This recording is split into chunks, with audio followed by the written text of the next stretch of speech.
nous allons parler de système automatisé. Alors, un système automatisé comporte différents éléments. Tout d'abord, il lui faut une source d'énergie pour être alimenté et pour pouvoir alimenter ses différents composants. Cette source d'énergie peut être de différents types. Ça peut être le courant électrique des prises électriques de la maison, une batterie, des piles. Et puis, ce système automatisé, il a une fonction qui est de détecter, de capter des informations de différents types. Pour capter ces informations, il utilise des capteurs. Ce sont des composants qui sont dans le système et qui permettent de mesurer, de détecter des informations. Par exemple, un thermomètre est un capteur qui permet de mesurer une température. Un microphone est un capteur qui permet de mesurer du son.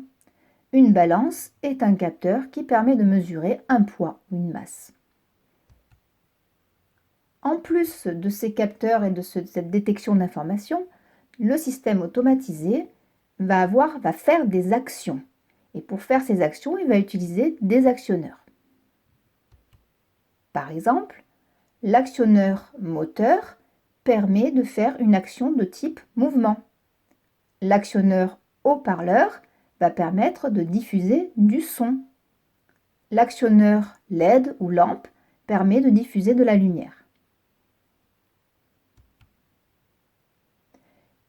Le lien entre les informations et les capteurs et les actions et actionneurs se fait à travers un programme.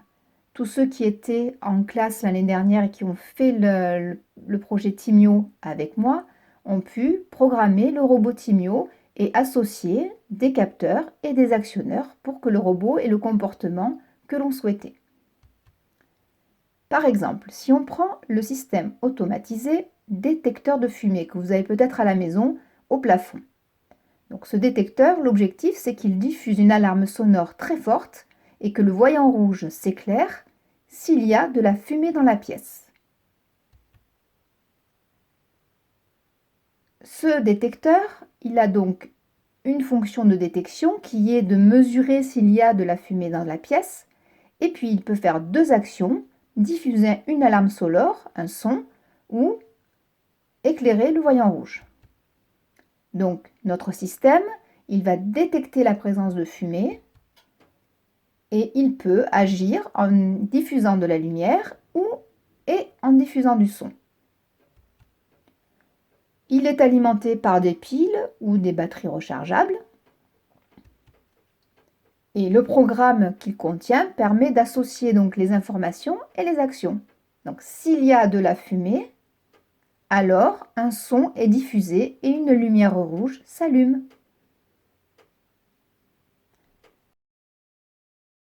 À vous de jouer.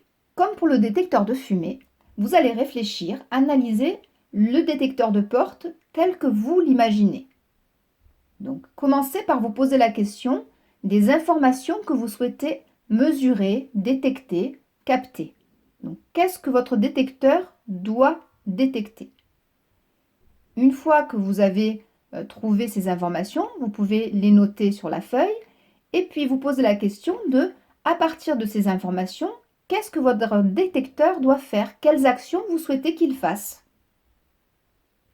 Une fois cette action ou ces actions listées, essayez de poser le programme que vous souhaiteriez que votre détecteur fasse sous la forme de si alors. Donc, si le détecteur détecte telle information que vous aurez définie, alors qu'est-ce qu'il doit faire comme action?